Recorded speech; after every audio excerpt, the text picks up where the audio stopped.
Gillian and Jennifer Nadel aim to bring about change for women across the world, and their new book, released on International Women's Day, contains 9 principles for a more meaningful life. Morning to you both. It's lovely to see you. Thank you very much. I think the pink water is about International Women's Day. I think somebody slipped in some pink pills on International. It is. The Canadians are ahead of their game, are they, right? That's what this book is about. It could be. Who are we to say? First question, I mean, it's all directed very much at women, this, isn't it?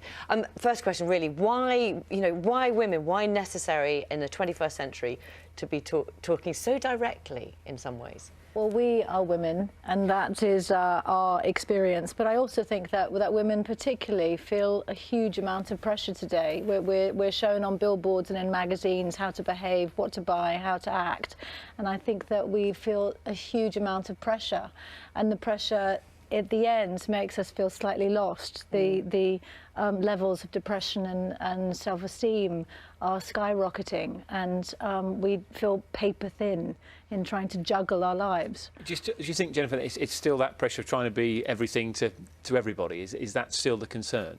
Absolutely, and we have to pretend, because we have to fit ourselves into a world that is designed predominantly around men. If you look at jobs, the world of work is designed around a predominantly male workforce, so we find ourselves fighting for equality, but we get 50% of a system that's designed for people who don't have primary caring responsibilities, who aren't mothers.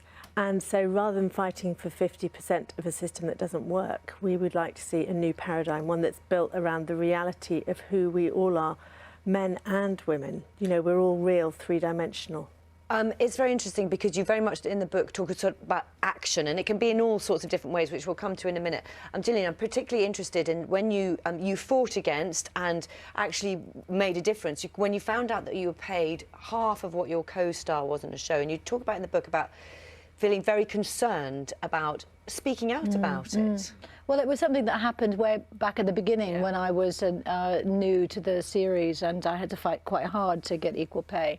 But just recently we did another 6 episodes, and the initial offer was half of what my co-star was making. And I remember feeling that at some point I would have to talk about it, because but was really, really nervous about it. I was afraid of speaking out. I was afraid of shaming the woman who was actually at the head of the department at Fox, and so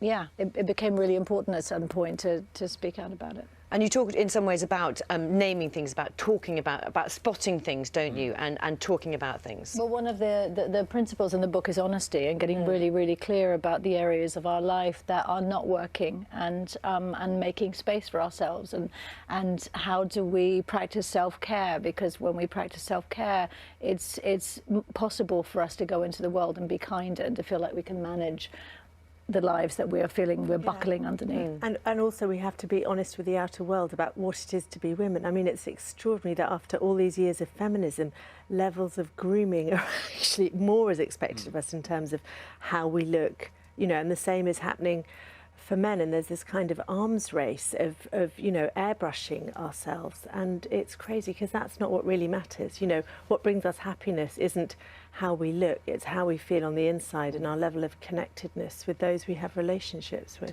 Obviously this book is predominantly for women. I wonder, have you thought about what the reaction from men might be? I don't know whether you worry about that at all, but because I suppose there's 1 or 2 ways that men can react. There's sort of, yes, this has been going on for far too long, and then you might get some men who are thinking, hold on a minute, why are you trying to change the system? Why are you going so far to try and sort of pressurise us into feeling ways that we don't need to feel? Well, it's so funny you say that, because almost every man who's read the book has gone, what about me? We need this book. We don't want this world either. I mean, the way we're doing things doesn't serve men, nor does it serve women, and it's time for change. And you talk about, you know, they're universal principles in some ways, aren't they? For example, you talk about kindness and greeting every other woman as a friend, which is not necessarily something that happens, is it? No, it's definitely not. I mean, we end up being so focused in our own little bubbles, our bubbles of our families and our phones, and we think we have certain value systems that we carry out, but once we get out into the world, we often elbow each other to the front of the line, and so it's about practicing kindness, not just to ourselves, but out towards the people that we meet on the street. It's an interesting example of that. You know, the picture of Emma Watson, which was in the papers last week, she spoke out about it, talking about how it's, it's not about feminism. Here's that she was in Vanity Fair. But interestingly, on that point you just made, Gillian, is that a lot of the criticism of that came from women, the way that she was dressing. And so many of us have internalised quite a misogynistic way of looking at ourselves, and often women, we are our harshest critics because we have to fit in, we have to look the way we need to look, but really this is just a distraction from what really matters. Yet again, it's a debate about what a woman's wearing and how a woman's looking, rather than, you know, who we really are. And that's similar to what she said about it as well. Gillian, looking back, and we talked at the beginning, didn't we, about perhaps advice you'd give to your former self. Are there things that you look... You My talk former about it. self. Yeah, no, not your former self. You're younger. I feel bad even saying younger. Yourself. Are there particular things you think, oh, I wish I'd done that differently? Well, it's funny, a few years ago I was asked to write something talking to my 16-year-old self, and so much of it was about how self-obsessed I was. You know, so many years of self-obsession and focused on my body and being thinner, or the self-criticism. And I guess part of my advice would be to lift one's head and look up and see where we can be of service in the world, that there are always people out there who are less fortunate than we are, and when we are of service, ultimately we end up feeling better about ourselves. If you wrote this book in 10 years' time, do you think it would be, do you hope it would be completely different? I think change is incremental, and I think it's ongoing, and we're never going to get to a place of perfection, but in all of our lives we can start pushing for those changes now.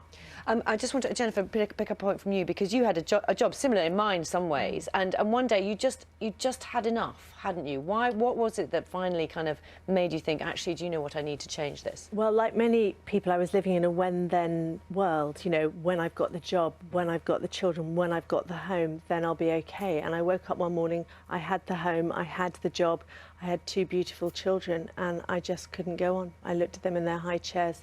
Downing Street called and said, we need you, and that, you know, should be a moment of huge excitement, and I just couldn't go. I had to stop. That was it. Okay. Which is a familiar dilemma, isn't it? Thank you very much. Thank you both very much. Thanks for coming in. Great to see you. Gillian and Jennifer's book is called We, a Manifesto for Women Everywhere. It's 18 minutes